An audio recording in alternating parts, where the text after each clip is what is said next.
We should mention that this Raw, because it's unopposed now, remember there's no Nitro. Thanks a lot, NBA. It does an 8.09 rating. So it got a 7.76 first hour, an 8.42 second hour, and that makes it a 12.1 share. Now, I know you probably know this listening, but I just want to remind those who may not know.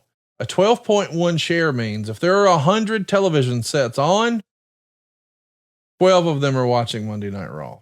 It's amazing. It's unbelievable when you think about it. It's the most watched and second highest rated pro wrestling program in the history of the USA Network.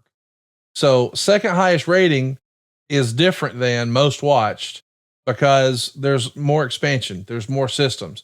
So, maybe there was a higher rating before, but this is the most viewers ever in the history of the USA Network for a wrestling program. The original Royal Rumble, way back in 88, did an 8.2 rating, but there was a lot fewer homes back then. I mean, so right here, we're talking 9.2 million viewers. 9.2 million people watch this show. 9.2 million. And that's why it's like the King up in Evansville. Did you hear about the autograph session this weekend, Conrad? Big convention celebrating the life and times of Jerry Lawler. I guess it did very, very well. Lots of folks. And, he goes to talk to a couple of people that were there. They called me and, hey, man, you weren't there. And this, it was, well, I had previous commitments and all this. But so many people watched the Attitude Era back then. And when you hear about, can you go back? What is hour one? 7.6? Yeah, 7.76. And second hour? 8.4? I think 8.42. So it gained almost 1 million viewers. More importantly, the overrun, which is Rock and Austin and Vince on one side against Undertaker, Helmsley, and Shane on the other, 9.17. That makes it the single most watched pro wrestling match in the history of cable television and the first match in cable history to top 10 million viewers. So you're talking 6,968,000 homes. So using the math, that's 10.4 million people. 10.4 million people. And believe it or not, the highest rated quarter hour during the regular show, not the overrun, was an 8.61. That's 6.543 million homes. That's 9.8 million viewers. And the matches were Bradshaw versus Farouk and Patterson and Briscoe against the Mean Street Posse. Think about that. The Mean Street Posse are in the highest rated quarter hour on the highest rated Raw of all time.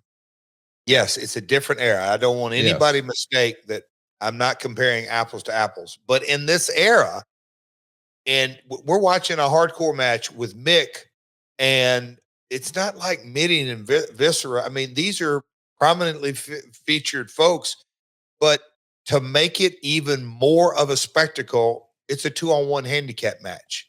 Like, the in-ring content, as far as quote unquote, as Dutch would say, or others would say, wrestling logic. I mean, it went so far out the window.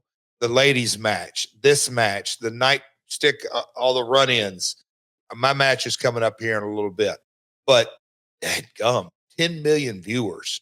The share, the numbers, the spectacle, the entire 2 hours with all the signs. People, obviously, this was kind of a new thing. Everybody, half the people in the arena, they came to try to get on TV with their sign. It's just a lot of fun, a lot of money made, but it's truly just a different era. It's wild to think about the success. I just briefly want to mention over the weekend, Sunday Night Heat did a 3.84. Livewire did a 2.0. Superstars did a 2.0. I mean, it's unbelievable. Now there is an NBA doubleheader, which is preempting Nitro on TNT. And it got slam dunked. I just want to put that in perspective. The NBA was not leading the trail here. The NBA, which was the Pistons and the Hawks, got a 1.2 rating, and the Suns and the Trailblazers got a 1.4 rating. So we got 2 basketball games head to head. One's going to be on when Raw starts. The other will be on when Raw is finished. Raw's getting, 8s and 9s. Basketball's getting 1.2 and 1.4. You can't overstate how pop culture wrestling was in this era. Fair to say? In this area, that's if you go back to that one stat, Live Wire. No, what were the other shoulder programming shows? Superstars, Live Wire, Sunday Night Heat. Sunday, yeah. What Sunday Night Heat do? A 1 hour show on Sunday night, 3.84. That's better than Raw today. Yeah. It was such a different era. Live Wire and Superstars are doing roughly what SmackDown does now. Those are Saturday and Sunday morning, not even B shows, C shows. I say all this as we're chatting through all this. The wrestling audience is bigger today, I believe. So that's what, yeah. But we just consume our content so differently. Twitter, Instagram, Facebook. Man, we could probably get debate. I think globally, I think domestically wrestling is not bigger than ever, but I think globally wrestling's bigger than ever. I think if there's been a growth opportunity since the Attitude Era, it's that thanks to technology, well, said differently, the internet, it's much easier to grow a global brand than it used to be. Oh, gotcha. Okay. So it depends on what metric, that mean you could probably debate. More money is being made domestically than ever. Right? Yeah.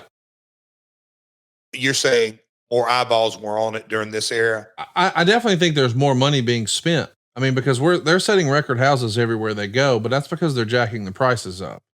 But I also think just, look at what it cost. Respectfully, we're getting into an economic question now.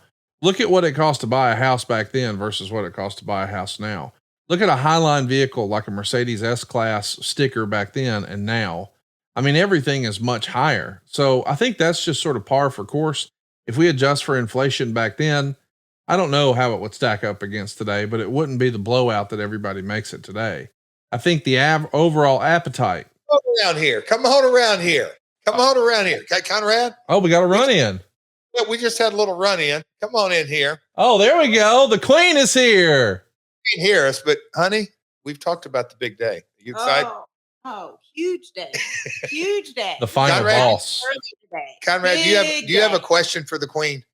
Well, I mean, I guess I want to know, like, if you had to guess, because as I understand it, we don't know what the award that Cody's going to get is. Do you know? No, do you have an idea? Do you have a guess? My first guess was student that has missed the most days of school. Hey. Oh. Shh. Keep that. Cody didn't like that. Probably I would say happiest. Like happiest. I don't know. Yeah. I was thinking biggest draw. Like that. You know what he said? Conrad said. What? He said, I was saying it was biggest draw of the school. Oh, for sure. In any event. Anything. Yes. What a big day it is in the Jarrett household today. Okay. Little run in from the Queen here. She brought me a protein. So, there you go.